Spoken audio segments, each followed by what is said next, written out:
Now, while Viserai is most famous for his aggressive and sometimes royal builds, the OTK Runechant version has quietly been receiving buff after buff after buff every single set. This deck has ended up feeling extremely consistent, along with it having a good looking matchup spread at the moment, with it feasting on both the Guardian and the Warrior decks, and thanks to a couple of the new cards found in heavy hitters, also having a decent Brute matchup at the moment. So the main upgrade was Sonata Galaxia.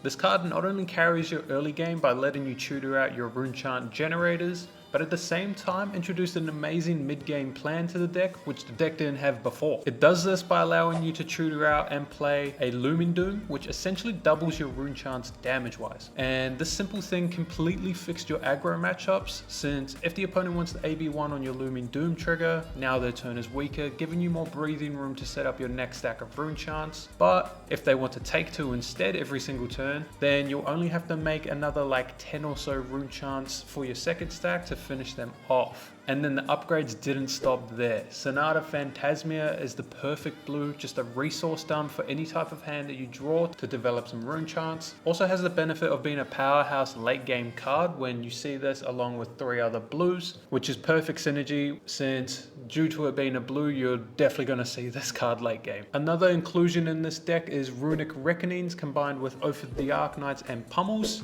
and you're just looking to put these buffs on top of a card like Arknight Ascendancy or your Ninth Blades as just another great mid-game option, or simply to use as your finisher. Then we have the cards like Scepter of Pain, the Carapace, Balance of Justice, and Blooded Oval to give you everything from a fridge to a resource dump, Arcane Barrier, everything you could need and ask for equipment wise. And then combine that with the Hold the Lines and even Warmonger's Diplomacy, and now your Brute matchup is a lot closer than what you would initially think. Also, if you're interested in any of these decks and need the cards IRL, make sure to go check out Midtown Game Exchange, your one-stop shop for everything Flesh and Blood.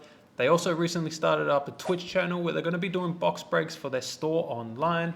So link in the description to their store and to their Twitch. Make sure to go check them out. Next up, we have what I like to call Combo Prism. This build is all about having a single powerful turn where you develop multiple 4-cost auras, figments, and angels, along with attacking for a bunch of damage, all in one big turn to swing a huge amount of tempo into your favor. And the way you used to do this is you just need to wait until you draw into 1 or more Tome of Divinities. Then we start off our turn by activating Halo of Illumination, placing a Herald into our soul, which triggers Prism. This lets you search out a figment from your deck, put it into play, and then draw a card off of the Halo.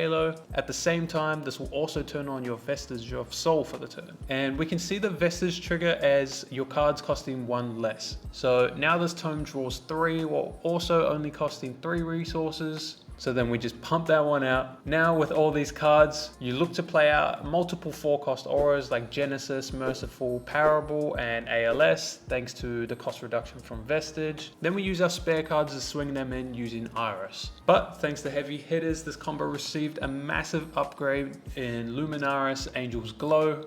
And to explain, we can now do the exact same combo, but now specifically fetch out the Figment of Erudition. Then thanks to the Vestige, off of a single blue, we can flip and attack in for 4, go again while drawing 2 more cards. Add this on top of our tomes and it becomes really easy to fork out 2 to 3 auras along with swinging in another angel with another attack trigger. Top that off with a Herald in the middle with a powerful on hit for an easy 20 damage turn, along with developing a board state so insane that your opponent simply cannot come back into the game from it.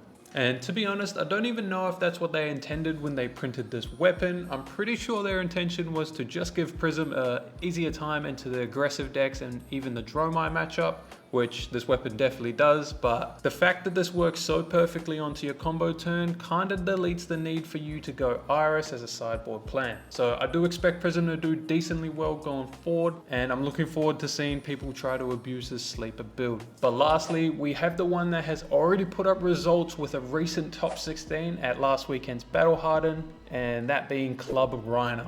So this deck is just looking to drag out the game and fatigue opponents through damage with the best rate weapon in the game. But this archetype received a lot of love from heavy hitters, with the most notables being the Lead with Might and Lead with Speeds. Combining these buffs with your club lets you present a 2-card 8 or more when including the Might or Agility tokens into the value. Bonebreaker Bellow is another card that achieves the same thing while also being a 3-block as well. Wrap all these up with Dig Up Dinner as all of your 2-card 7s to present every single turn at your opponent while blocking efficiently, and your opponents will be forced to start respecting that club damage real quick. Another massive addition to this list is Send Packing for the much needed disruption for decks that want to try and set up 5-card hands against you. Combine this with CNC and all of our might and agility tokens, and all of a sudden this fatigue club deck becomes a real beatdown threat. So we have our take on each of these deck lists in the description below. Go test them out for yourselves, play around with the lists and the numbers and tell us how you go.